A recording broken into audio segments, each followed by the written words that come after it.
importa. Signos y síntomas. Porque aquí engloben varias enfermedades y nos confunden, ¿ya?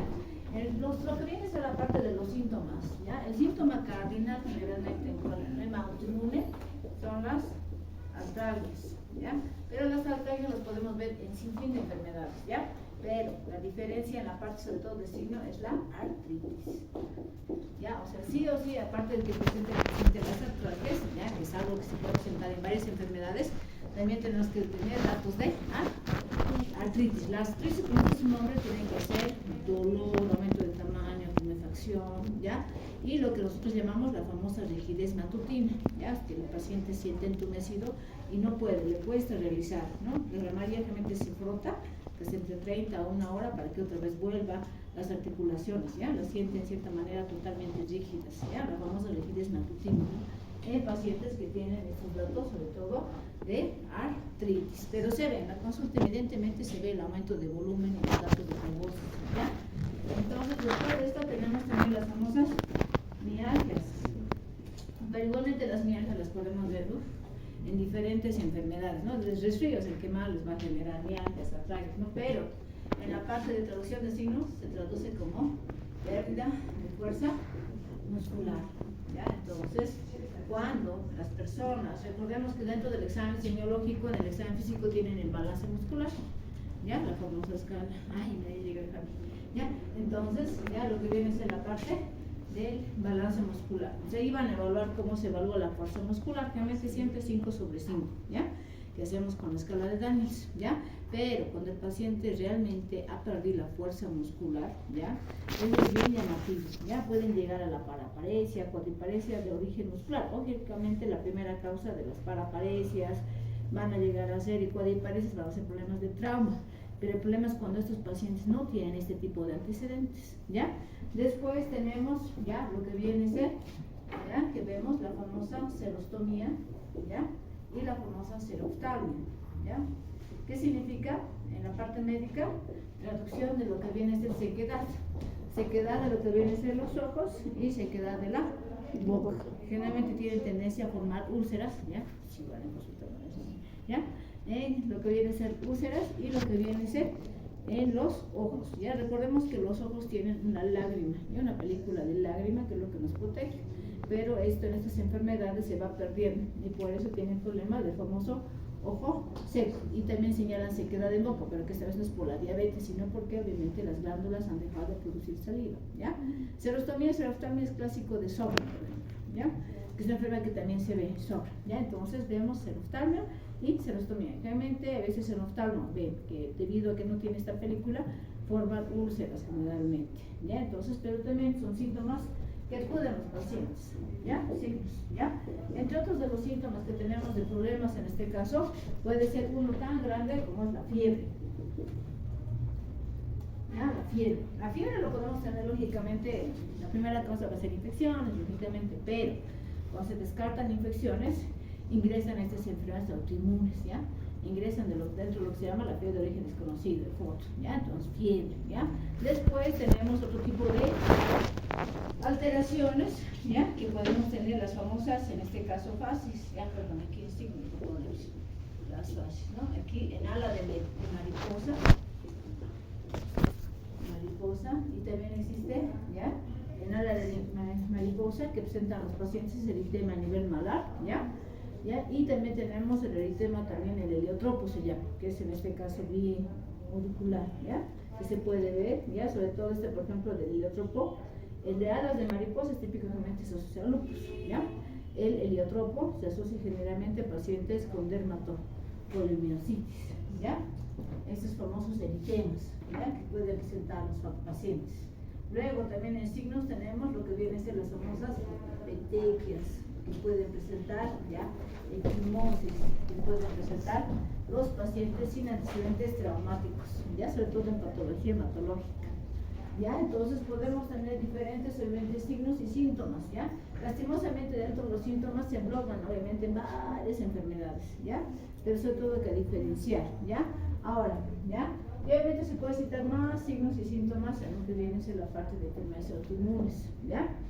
Las enfermedades autoinmunes son dos grupos grandes, unas enfermedades autoinmunes sistémicas y otras dirigidas directamente al órgano específico, ¿ya? Así que se dividen en dos grandes grupos, todo lo que son las enfermedades autoinmunes, ¿ya?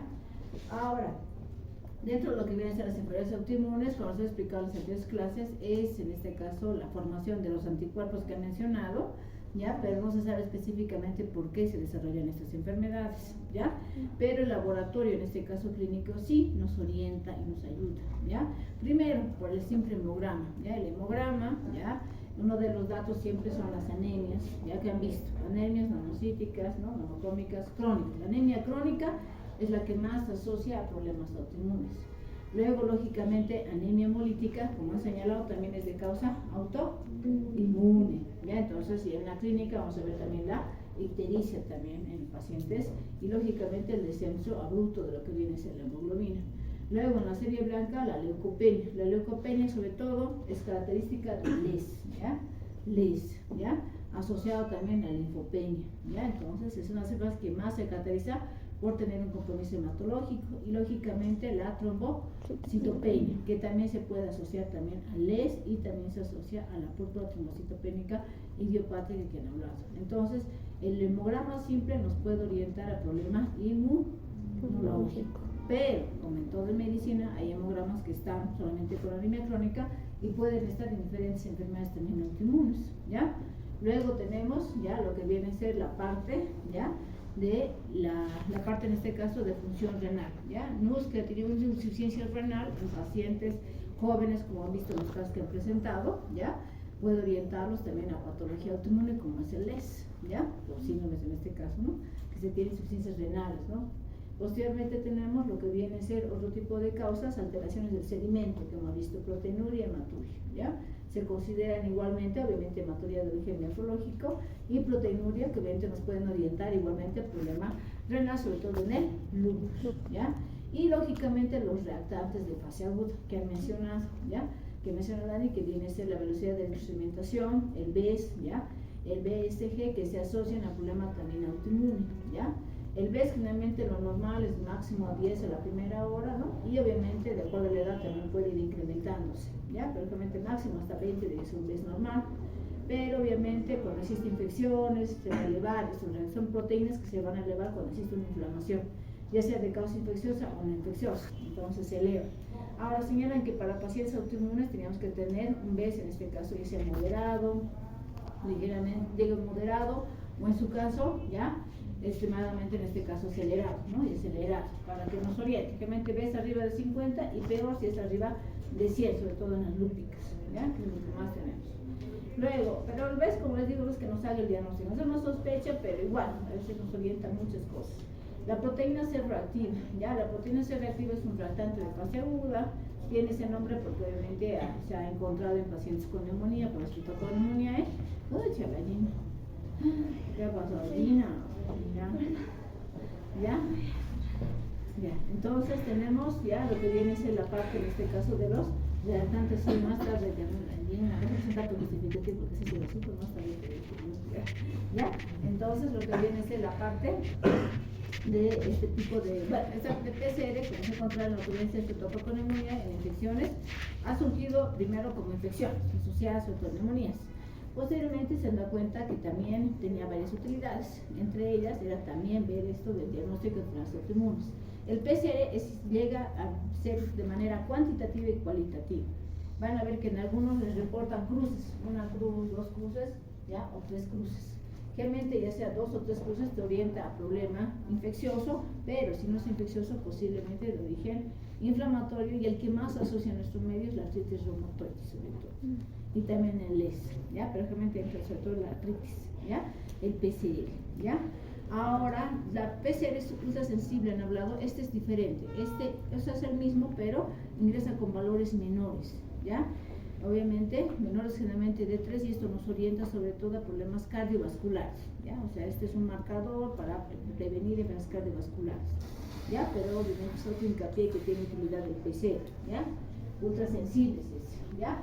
Posteriormente tenemos la procalcitonina. La procalcitonina no es un laboratorio que nos sirva mucho para enfermedad autoinmune, ¿ya? Solamente nos sirve para valorar y confirmar infección, sobre todo bacteriana, ¿ya? ha tenido un hito bien importante en lo que viene a ser la pandemia. ¿Por qué?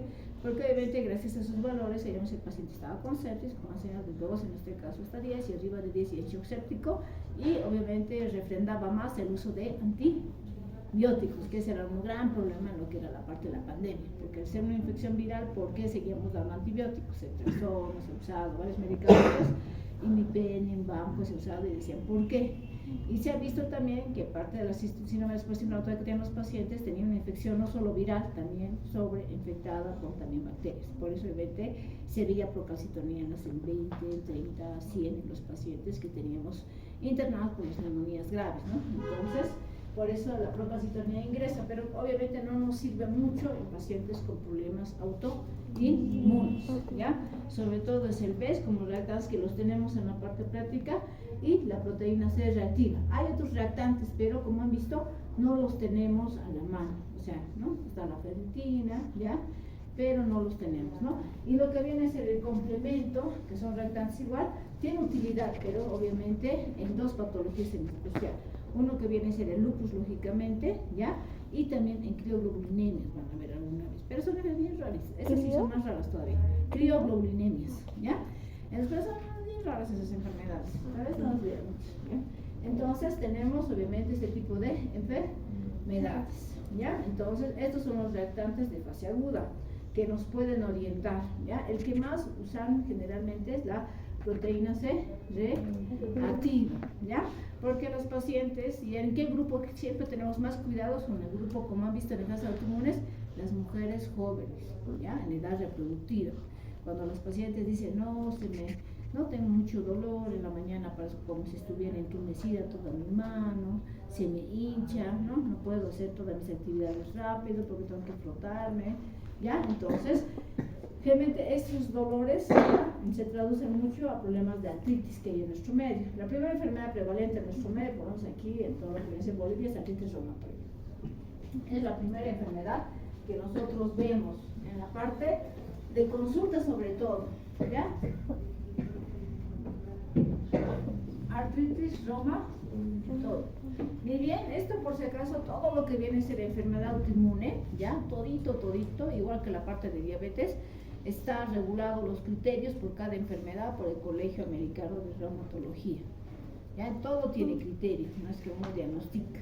Porque lo malo de estas enfermedades es que estar bien seguros de qué enfermedad es, porque obviamente el hecho de que tú no sepas qué enfermedad es puede generar un mal tratamiento. Claro, porque todos los tratamientos de todas estas enfermedades son tratamientos que vamos a dar con inmunosupresión, ¿ya? Entonces hay que tener mucho cuidado de estar seguro en el diagnóstico, ¿ya? Entonces aquí han comentado, Daniel lo ha comentado, el famoso factor reumatoide, ¿ya? El factor reumatoide es un estudio serológico que solicitamos, es un anticuerpo contra la fracción IgM, ¿no? De hemoglobina también G, ya que nos ayuda en este caso para la parte diagnóstica de lo que viene a ser artritis reumatoide. Pero lastimosamente ya es igual que la amilasa, ¿no? Es obviamente sensible, pero no era tan específico, porque también como falso positivo se puede ver en todas las enfermedades casi autoinmunes. En toditas podemos tener positivos, en el lupus, ¿ya? Obviamente no en todos, pero sí, generalmente la mayoría puede salirnos falso positivo, y también está la edad o otros factores en los cuales igual podemos tener positividad, ¿ya? Pero esto sigue siendo uno de los laboratorios más baratos y los que más se tiene acceso, sobre todo en los primeros niveles, porque van a ver en los primeros niveles que tienen, solo tienen el BES, PCR y factor reumatoide, no tienen más como para solicitar un estudio inmunológico, ¿ya? Entonces solo tienen eso. En el factor reumatoide igual viene de manera cuantitativa o cualitativa, puede venir en cruces o si no venir de manera cuantitativa, ¿ya? Entonces tenemos lo que viene a ser la artritis reumatoide. Entonces aquí en la artritis reumatoide los diagnósticos ya son clínicos, ¿ya? Van a ver que los criterios de diagnóstico de artritis reumatoide del Colegio Americano actualmente toman en cuenta, ¿ya?, lo que viene a ser el compromiso de datos de artritis de las articulaciones, ¿ya? Eso van a buscarlo, igual cuando presenten el caso, vamos a ver que aquí tenemos el puntaje, ¿ya?, del compromiso en este caso articular. La artritis reumatoide tiene una característica que hasta ahora no ha cambiado, ¿ya?, en todos los libros de semiología. La artritis reumatoide tiene la característica de comenzar siempre con las articulaciones pequeñas, En este caso estamos hablando de articulaciones interfalángicas, generalmente proximales, muy rara vez toman las distales. Proximales, luego se van a las metacarpos y luego a las muñecas. Y la artritis generalmente tiene que ser simétrica. ¿Ya? O sea, tanto como le duele este lado, le tiene que doler este lado. ¿Ya? Entonces el puntaje más alto es cuando tiene un compromiso mayor a 10 articulaciones pequeñas. ¿Ya? Es lo que está. Es muy raro que tome articulación grande. La artritis reumatoide muy rara vez es monoarticular. ¿Ya? Generalmente siempre es poliarticular y generalmente es simétrica. Ya, igualmente puede haber metatarso, ¿no? Igualmente, ¿no? La parte en este caso de compromiso, ¿ya? Y se evidencia, ¿no? Pero aparte de los diagnósticos clínicos te pide el tiempo, ¿no? Que los síntomas del paciente sean mayor a 6 semanas, ¿ya? Entonces te orienta y te da un puntaje también, ¿ya? Pero también está la parte del laboratorio, ¿ya? En laboratorio, ¿ya? Está sí o sí los reactados de fase aguda, ¿ya? Generalmente el BES, la parte en este caso, el BES está y el PCR solo como reactados de fase aguda, pero están los criterios serológicos, ¿ya? Si los dos tienen juntos es un puntito, ¿ya? Ahora, si tiene en la parte serológica factor reumatoide, pero a su vez, ya Concha, actualmente como todo en medicina, hace más de 10 años, ha surgido lo que han comentado Dani, que es el anti-CCP, que son los anticuerpos antipéptidos citrulados cíclicos, ¿ya? Que se tiene en nuestro medio, ¿ya? Para el diagnóstico. Este es el anticuerpo más específico, más del 90% para el paciente con artritis reumatoide, porque obviamente lo malo del factor reumatoide es que a veces se presentaba muy tarde en relación a la clínica. En cambio, esto se puede ver con más temprano, solamente cuando ese paciente se tiene enfermedades. Ya podemos tener el del anti-CCP. Si esto teníamos positivo, es un porcentaje generalmente mayor a 3, ¿ya? Entonces, si hacemos una sumatoria de los criterios, tanto en la parte clínica, en la parte de reactadas de fase agudo, en lo que viene a ser la parte de serología, te sale. Es decir, que un puntaje mayor a 6 nos hace el diagnóstico de artritis reuma. Sí, todo es en base a puntajes, en todo lo que viene a ser los criterios diagnósticos. Entonces, esto se ha arrancado desde el 2010 a cambiar los criterios, ¿ya? Hasta la fecha no se ha cambiado. ¿Ya? Entonces yo tenía los criterios antiguos que eran 7 ya, pero ya no, están en desuso. Antes se tomaban en cuenta la placa radiográfica, hasta el periodo testicular, los nódulos reumatoideos, pero ya ha pasado la historia, es no igual, o sea, ya no están como criterios diagnósticos, pero clínicamente seguimos viendo esos datos. Rigidez matutina se tomaba en cuenta, si la rigidez matutina es mayor o no, era un punto a favor, ¿ya? Pero realmente la artritis tiene esa característica, ¿ya? Entonces nosotros pedimos esos estudios, ¿ya? Y realmente ustedes, ni bien diagnostican, tienen que derivar, ya sea a interno, en su caso a reuma. Exacto, porque el problema de la artritis reumatoide, como ese es su nombre, todas las enfermedades ya saben a qué se enfocan. Artritis reumatoide son este tipo de anticuerpos que van a generar destrucción a nivel de las articulaciones. Exacto. El problema de la artritis, ya, en toda la evolución de la enfermedad, es el hecho de que va progresando, ya. Y lastimosamente en nuestro medio, el tratamiento en la parte inmunológica es la parte de la terapia biológica, ya, lo que se maneja actualmente. Ya se han visto todos los mecanismos de acción, están las interleucinas, sobre todo 1, están las 6, factómetros tumoral, ¿no? En relación a todo lo que es la fisiopatología. En todos los medicamentos van, pues, inhibidor de interleucina 1, inhibidor de interleucina 6, inhibidor del factor de necrosis. Pero en nuestro medio, el tratamiento hay también, pero es demasiado caro y no está dentro del seguro universal de salud ni en las cajas. Entonces, este tratamiento solamente se reserva para casos muy especiales en las cajas, ya bajo criterio, y usamos lo más económico que tenemos hasta la fecha, que hasta la fecha por lo menos de cada 10, por lo menos 7 pacientes te responden al tratamiento, ¿ya? Y 3, a pesar de toda, ¿no? Son refractarios, no responden. Hay que seguir aumentando las dosis, hay que seguir asociando otros medicamentos, lo que se llama los fármacos modificadores de la enfermedad, que obviamente el más económico siempre es el metotrexate, pero obviamente existen otros, ¿ya? Pero lastimosamente no todos responden. Hay pacientes, por ejemplo, que se niegan a usar también medicamentos, que no creen mucho en eso de que sean enfermedades crónicas, pero lastimosamente sigue siendo la artritis reumatoide una de las enfermedades que causa discapacidad. Sí, ya siguen pacientes jóvenes en silla de ruedas. ¿Por qué? Porque lastimosamente la enfermedad afecta a las articulaciones, las cuales las deforma con el tiempo, y tenemos los famosos deditos, ¿ya? En botonieres, en boli de Sigle, las famosas desviaciones en ráfaga, ¿no? Tenemos toda la parte de los nódulos reumatoideos, ¿no? Pero lastimosamente ese tipo de formaciones hace que el paciente pierda lo que nosotros llamamos el ABD, actividades de vida diaria. ¿Ya? ¿Cuáles son tus actividades? Lavarte los dientes, peinarte, comer, ir al baño. Ese es el ABD diario. Es muy triste cuando los pacientes pierden ese ABD, porque se vuelven ya no se vuelven independientes, sino son dependientes de los familiares. Claro, ellos tienen que cargar, tienen que cambiar. Entonces realmente la artritis reumatoide tiene un compromiso de discapacidad y tenemos las clases funcionales, ¿ya? 1, 2, 3 y 4, y la 4 es la discapacidad grave, ¿no? Y como les digo, seguimos viendo pacientes que tienen este problema, que abandonan los tratamientos. Pero como les digo, también hay pacientes, obviamente jóvenes, que se aburren también, porque van y siguen con lo mismo, no mejoran, ¿no? Y siguen tomando y al final buscan otras alternativas, ¿no? Que existe también, ¿no? De tratamientos para la artritis por internet, además ahora por internet todo busca, ¿ya? Para tratar de aminorar. Lo malo es que la mayoría se sigue automedicando mucho los corticoides, ¿ya? Pero los corticoides son un pilar de tratamiento, la prednisona, pero lo malo es que la prednisona, como todo corticoide, a lo largo tiene problemas como la osteoporosis, el Cushing secundario, ¿ya? Y los pacientes terminan, aparte de la enfermedad, con fracturas. Sí, es otro problema grande que tenemos, y aparte también hacen pulmón, hacen las complicaciones propias también de la artritis. Por eso obviamente todas las guías recomiendan iniciar un tratamiento temprano, siempre la parte de rehabilitación, y obviamente tratar de explicar a la paciente cómo convivir con la enfermedad y que igual tiene que seguir siendo con controles médicos. ¿Ya? Entonces ese problema tenemos, ¿ya? Pero el diagnóstico es clínico y sí o sí laboratorial. En todas las enfermedades autoinmunes, en toditos en los criterios diagnósticos se requiere laboratorio para el diagnóstico. Y la artritis reumatoide, por si acaso, el 90% se asocia también con un síndrome de Sjögren secundario. O sea, que generalmente le hacemos el diagnóstico de artritis, ya pasan unos 5 a 7, y también la mayoría tiene ya un Sjögren secundario. Ya se quejan de serostomía y serotalmia. Generalmente lo que nosotros mandamos generalmente es perfil, y a veces mandamos siempre oftalmo, ¿ya?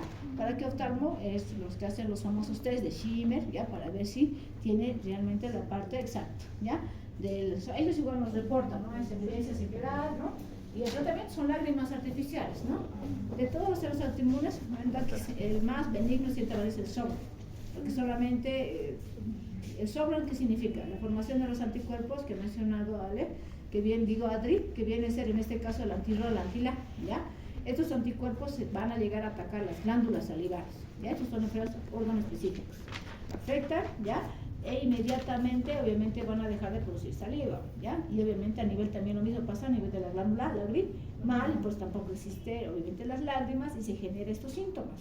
Pero estas son las enfermedades más benignas que hay dentro de las enfermedades autoinmunes, lo que es el Sjögren primario, ¿ya? El Sjögren secundario, mucho más asociado a artritis y lógicamente también a veces a lupus, ¿ya? Ahora, la otra enfermedad más fea que les he dicho es el ES. Es una enfermedad sistémica, pero han visto, como ha mencionado Dani, está la parte del ano. Sí o sí, pero obviamente el lupus en clínica, actualmente se manejaban antes 11 criterios diagnósticos, entre clínicos y laboratoriales. Ahora, bueno, ha cambiado, ¿ya? Pero igualmente está todavía la parte clínica y sí o sí, pero aquí de entrada ya te piden laboratorio para el diagnóstico, te piden sí o sí un ANA positivo, por lo menos mayor a un 80, te dicen, por lo menos para ingresar a todo lo que viene el diagnóstico de lupus. Pero el lupus, coche, puede comenzar con diferentes, ¿no? Diferentes síntomas, signos, ya desde lo que viene a ser la alopecia difusa, ya desde lo que viene a ser las úlceras, ya a nivel de nariz van a ver, y boca, úlceras, ¿ya? Nasales, ¿ya? Y orales también, úlceras en paladar, ¿ya? Las famosas petequias, ¿ya? La famosa alas de, pero no todas presentan, por si acaso, la mariposa, y hay que diferenciar de la rosácea en nuestro medio, que es otra enfermedad, pero esta enfermedad es propia de la exposición, la fotofobia que tienen las pacientes, ¿ya? En la parte cardíaca pueden cursar con derrames pericárdicos internos al final y resulta siendo lupus, ¿ya? Derrames pericárdicos ingresan también por derrames pleurales también y al final resulta siendo datos de poliserositis por LES también, ¿ya? Se ingresan también a esporasitis, ¿ya? Entonces, estas pacientes pueden, eso se llama poliserositis, pero de origen inmunológico, asociado generalmente a poliserositis, inflamación de todas las serosas, generalmente igual a lupus. Luego podemos tener petequias, equimosis, ictericia se asocia a anemia hemolítica, en la parte neurológica, convulsiones asociadas a encefalopatía lúpica, ya sea lupus, ya, o insuficiencia renal, como visto igual, terminal en síndromes nefríticos o linfóticos asociados a lupus, ya. Ese lupus es la caja dependora de las peores enfermedades inmunológicas, ya. Y lastimosamente sigue siendo así, de cada 10 casos, 9 siguen siendo mujeres, ya. Ahora sí, entonces para el que necesita el diagnóstico, ¿ya? Pero con un valor mayor en dilución, como he dicho, mayor sobre todo, en nuestro medio vemos mayor generalmente a 160. El que más vemos, y vamos a ver igual ese día en los casos, mayor igual a 320, ¿ya? Esos dos generalmente, ¿ya? Y a la ANA existen enfermedades autoinmunes ANA positivas y existen enfermedades autoinmunes ANA negativas. Por ejemplo, la vasculitis es ANA negativa, no les va a salir ANAs positivos. Ya, entonces el ANA, los anticuerpos te orientan a enfermedad inmunológica, ya, pero obviamente el 90% del ANA con valores significativos se va a asociar sobre todo al lupus, ¿ya? Pero también se puede ver en otras enfermedades autoinmunes, como pasa con la hepatitis autoinmune y lo que viene a ser la colangitis biliar primaria, que antes era la cirrosis biliar primaria. Igualmente se puede ver positivo, ¿ya? Entonces también tenemos a veces el problema. Y el ANA también se asocia y se puede encontrar como un laboratorio también para neoplásico. Ya, entonces, y también se puede encontrar positivo a veces solamente por ser viejos, que se ha visto que 90, o sea, un 20% de la población a 30, igual que el factor reumatoideo, cuando son ya pacientes geriátricos, pueden cursar con un factor reumatoide o en su caso con un ANA positivo, pero no tener. Por eso señalan claramente que aparte del laboratorio tiene que existir la correlación clínica, exacto, para sumar los puntajes. Ya eso también establece. La edad lastimosamente genera igual un proceso inflamatorio crónico, lógicamente, por el envejecimiento, que nos puede generar unos falsos positivos. Exacto, pero para el ANA necesito siempre darle el apellido. El antidNA, como he dicho, doble cadena hace el diagnóstico del ES, pero también tenemos otros anticuerpos que pueden pedirse también, como son el anti-SMIT, cuando existe compromiso renal, también el anti-RO, anti-LA se puede solicitar, ¿ya? Ahora, lo que he mencionado también aquí era el SAF, han mencionado, síndrome antifosfolipídico. El síndrome antifosfolipídico es una enfermedad en la cual generalmente son asintomáticos los pacientes. Ya, o sea, no, es unas pocas enfermedades autoinmunes que son asintomáticos. Pero en quienes debemos sospechar, dicen claramente, porque esos pacientes tienen anticuerpos, ¿ya? Anticardiolipina, IgG, IgM positivos y también el anticoagulante lúpico, ¿ya? Que también, si se tiene esa asociación en el lupus, también se asocia igual, asociación del ES al SAF. El SAF es una enfermedad que se caracteriza por cuadros de trombosis, o sea, en pacientes, imagínense una paciente de 15 años con cuadro de trombosis venosa profunda, o sea, no tiene varices, no tiene nada, pero sí tiene la ecodoppler documentada, o pacientes de 20 o 30 años con T masivo, en los que no tienen factor de riesgo, ingresan a estas enfermedades, ya, que ingresan a ser el SAF, famoso SAF, ya, y que obviamente predispone a cuadros trombóticos y el tratamiento de provides anticoagulación, no va a ser tanto tratamiento inmunosupresor. ¿Ya? Y que obviamente las mujeres es una causa en las mujeres de causas de infertilidad, ¿ya? Porque hacen abortos, claro, son parejas ideales y no puede ser que una pareja ideal no se estén embarazando, digamos, ¿no? Entonces, y que se embaracen y haya abortos, a repetir, por eso ginecología, cuando son más de 3 o 2 abortos en una pareja teóricamente sin problemas, se hacen este tipo de estudios y lastimosamente la mayoría de veces son portadoras, ¿no? Las mujeres, pero son de las pocas enfermedades que en realidad no hacen muchos síntomas, excepto cuando ya debutan con los datos de trombosis, ¿ya? Pero clínicamente están asintomáticos o por ese protocolo van a haber abortos o infertilidad, está sí o sí, descartar en este caso la parte de los anticuerpos antifosfolipídicos, ¿ya? Este SAF. SAF puede ser primario o puede ser secundario. El secundario está asociado siempre, sobre todo en la mayoría de los casos, al ES, ¿ya? Y el primario, lógicamente, es netamente solo esa enfermedad, ¿ya? Luego tenemos lo que viene a ser las enfermedades ya órgano-específicas, como viene a ser sobre todo, esto va desde la cabeza, por si acaso, a lo que viene a ser la parte de todos los organismos. Toditos tienen componente autoinmune, ¿ya?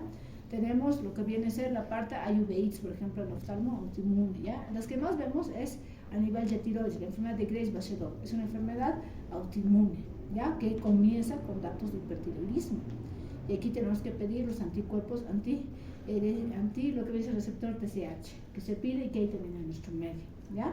Luego también está los cuadros igualmente de Boswell asociados a hipotiroidismo como es Hashimoto, que se va a presentar lo que viene a ser el anticuerpo, el anti-TPO también positivo. Luego tenemos en nuestro medio a nivel de hígado lo que viene a ser la famosa cirrosis biliar primaria, que se caracteriza, como he mencionado, por los anticuerpos antimitocondriales, pero también tenemos la hepatitis autoinmune, ¿ya? Que se caracteriza por los anticuerpos antimusculizo, ¿ya? Y lo que viene a ser aquí, ¿no? Los anti-LKM, uno que también se pueden presentar, ¿ya? Porque son enfermedades autoinmunes y también pueden cursar con ANA positivo, ¿ya? Después tenemos, ¿ya? Lo que viene a ser las enfermedades autoinmunes como la pancreatitis autoinmune, igual que se puede tener, ¿ya? Igualmente está la enfermedad inflamatoria intestinal, ¿ya? Que esto es una enfermedad celíaca, ¿ya? Que también se puede llegar a tener. Bueno, aquí ya se pide otro tipo de anticuerpos, anticuerpo antineomicio, otro tipo de anticuerpos para la parte del diagnóstico. Antigliadina se pide, ¿ya? Está la enfermedad de Crohn, ¿ya? Que son las colitis ulcerativas, ¿ya? Entonces hay varias enfermedades autoinmunes. En la parte renal, todo lo que han expuesto ya, las glomeruloprimarias, membranosas, mesangial, todo, ¿no? Y las secundarias asociadas sobre todo al lo que han visto, ¿no? Que igualmente tienen problema autoinmune. Luego tenemos problemas, en este caso, ¿ya? Asociados ya a la púrpura tromocitocronínica idiopática, ¿ya? Que hemos visto en la parte de hemostasia, y lo que viene a ser la parte, ¿ya? De los antidepresivos, sobre todo asociadas con la prueba de Coombs.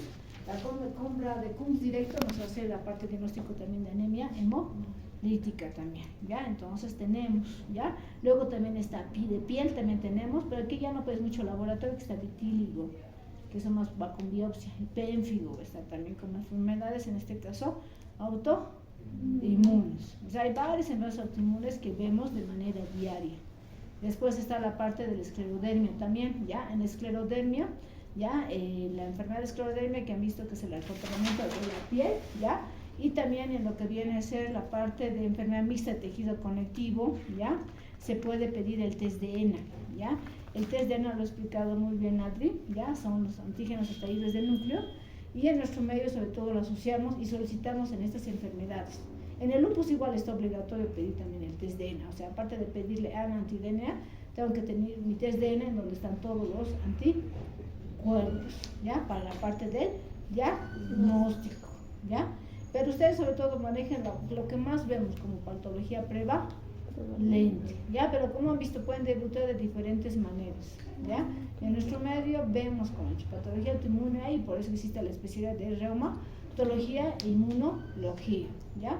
Entonces tenemos todo lo que ven estos anticuerpos, se han visto, son igual lo que viene a ser la respuesta, obviamente, ante una enfermedad. Lo malo de todo lo autoinmune es el tratamiento y el manejo en cada enfermedad es diferente, y la mayoría, el 90%, se los va a inmunosuprimir, como pasa sobre todo con lupus, ¿ya? Y en vasculitis es diferente. En vasculitis el diagnóstico va a ser sobre todo con los ANCAs, ¿ya? ANCA C y ANCA P, ¿no? Si yo tengo ANCA C, ¿en qué estoy pensando? Si yo tengo ANCA P, ¿en qué diagnóstico estoy pensando? ¿Ya? Porque para eso va a ser la parte diagnóstica, ¿ya? La vasculitis tiene una clasificación en grandes, medianos y pequeños vasos.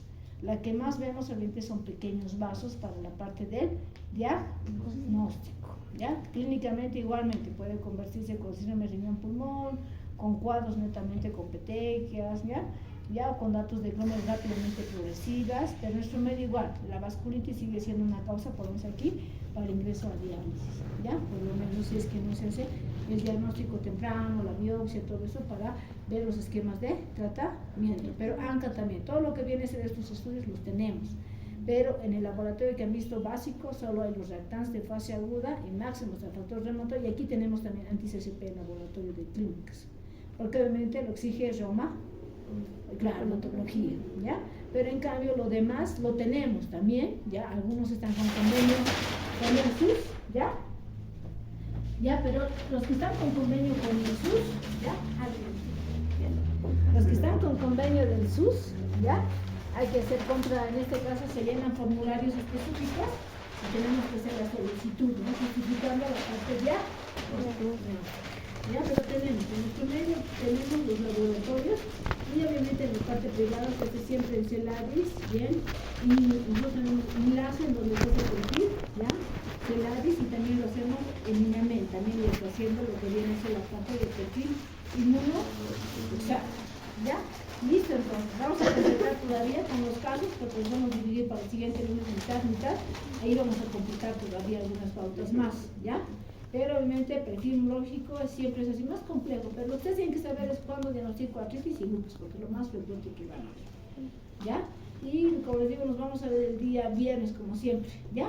El viernes tocaría la parte de endocrino y lo mío que sería líquido, y con eso ya terminaríamos todos los temas. Y solamente sería el examen de orina que nos estamos quedando para el lunes y luego las exposiciones de los casos, y con eso ya se concluiría. ¿Ya? Listo. ¿Ya? ¿Ya?